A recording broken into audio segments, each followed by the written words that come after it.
get the color. You know why? Because YOLO. YOLO. You only live once. This life now one. None of us is getting out of this life alive. You know, you have this one life to live, so live it. So hey guys, we are back. So very quickly, let's talk about color. Dyeing your locks, getting color on your locks. The moment you introduce any color, any type of color, maybe with the exception of temporary hair dye, but any other type of color, I don't care how organic it is, I don't care how natural it is, the moment you introduce color into your locks, you are altering the chemical structure of your locks, and that has consequences. It is beautiful. I love color myself. When I see it when I see like a really popping colored job, you know, it gives me joy. So what are the options when it comes to color? You have the temporary dyes, which I just talked about. Most of them come as waxes. They feel like waxes. And the way they're formulated to wash out. Okay. So most of them, well, there are several different kinds, but some of them come with the initial protective coat that you're supposed to put on your locks, and the whole idea is that protective coat or protective layer coats your locks so that the color doesn't then sink deep into the core of your locks. Okay. And it enables the color to wash out very easily. So they will tell you, you know, some of them will tell you, oh, washes out completely by the third wash. Some of them will tell you, oh, washes out completely with just one wash. Again, how quickly they wash out would depend on how kinky, how tightly coiled or compact your hair is. So at what stage of lock maturation are you at, or are you in? I generally tell my clients that there are the two best times to get color. If you are considering locks, or if you have locks, the two best times to get color are before you lock your hair, or if your hair is already locked, when your hair is already mature from root to tip. Okay, so if you do not get color before you lock your hair, please avoid getting that color until your locks are fully mature. So we're looking at, well, people's locks mature differently, but on average we're looking at anything between, let me say, a year to 2 years after your installation. All right, so if you know you don't have the patience to wait, the color they enter your eye, go get the color and then lock your hair. All right, but things to keep in mind. I talked about temporary color. The disadvantage of temporary color is it's temporary. But I think for many people, what just gets to them is the rate of transference. And by that I mean, because the color is temporary, it's not meant to, like, you know, stick there and stay there. You have to be very careful about, you know, leaning back on chairs, you know, the clothes you're wearing. If you're wearing a lot of light colored clothing and the hair brushes against it, again, depending on the kind of temporary dye you're using. Some of them have like a finish coat, where when you have the dye on your hair, you then put the finish coat on top of the dye, and that's supposed to like reduce transference. But I doubt you'll be able to lay your hands on any temporary dye where transfer rate is 0. Okay, it may be low, but it's very unlikely that you'll have a 0 transfer rate. Usually by the time the temporary dye dries, unless you actually like rub up against it, you're not likely to transfer. Again, it depends on the one you lay your hands on. Some of them have very high transfer rate. Some of them have relatively little to no rate of transfer once the locks are completely dry. Okay. The next category of dye or color I want to talk about are what we call the organic or the natural hair dyes. So henna and indigo. Okay, henna is the vegetable dye that gives you an, well, depending on your original hair color, for some people it gives them like an orangish reddish, like a brick red color. But if you were silver gray already, then obviously the henna color tends to come out differently.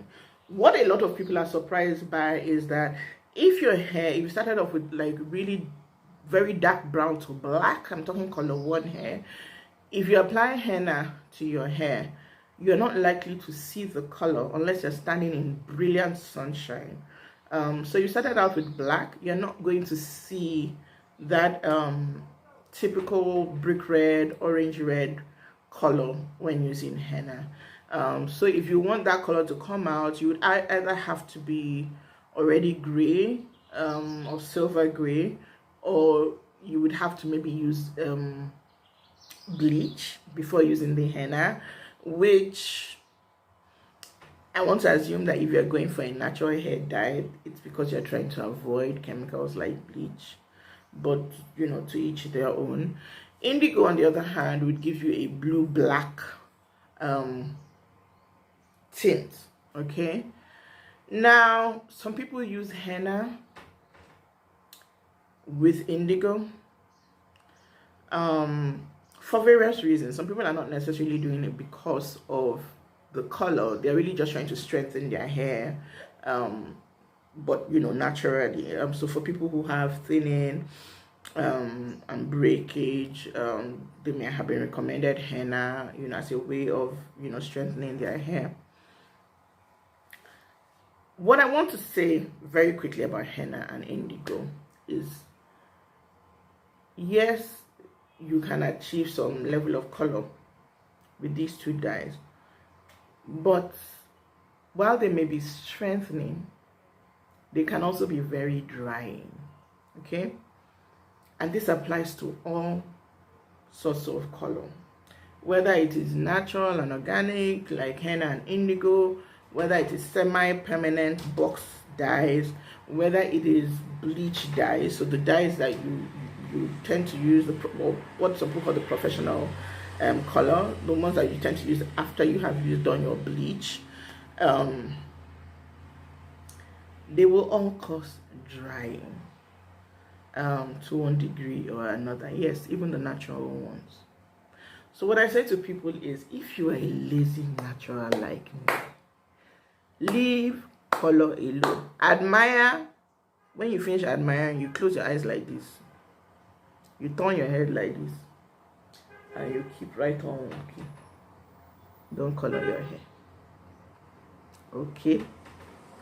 Because if you get color, what many of you are trying to avoid by locking your hair, and by many of you, I'm talking about those of you who have been natural for any length of time, you're trying to avoid all the detangling, conditioning, deep conditioning, LOC and LCO moisturizing, all of that. When you get color, it will take you back to that life.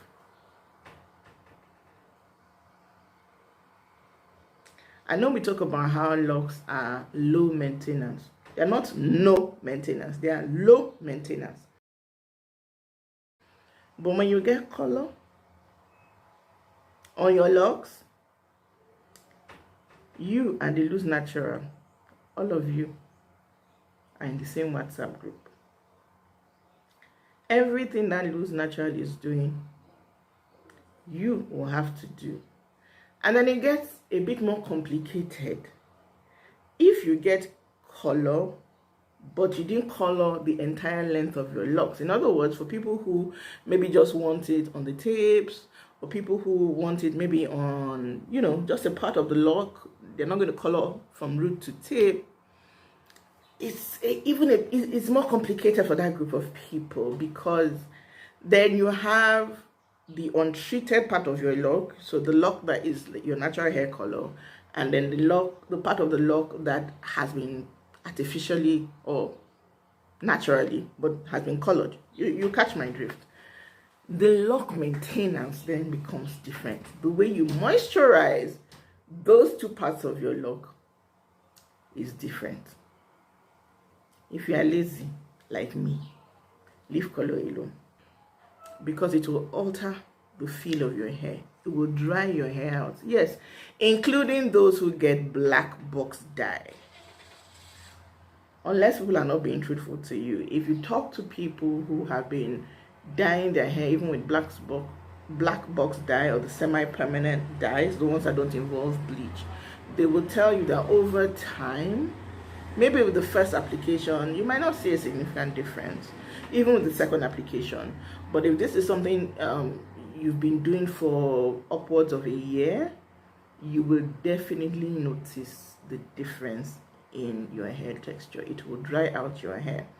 And so, whether it is the organic ones, whether it is the box dyes or the semi-permanent dyes, whether it is the dye, then I think so think about this like on a rising scale, right? So we start from temporary dyes, then the organic hair color like henna and indigo, then the semi-permanent box dyes, then the bleach dyes. Okay, those ones are the harshest, they're the most stripping. Okay, because what you're doing with bleach is the color that you are seeing on your hair, right? Whatever color your hair is, whether it's light brown, reddish, black, whatever, that color is not on the surface of your hair strands. It's in the center, the core. So if you put your hair strand under a microscope, right, there's the center of your hair strand, and then there's the outer cuticle. The color that you see when you look at somebody's hair is actually on the inside of the hair strand. So what the developer does, okay, is to lift the cuticles. Okay, so the cuticles are overlapping, you know, the cuticles that make the outside portion of your hair strand overlapping. It lifts the cuticle so that the bleach can go in and strip the color that gives your hair its color.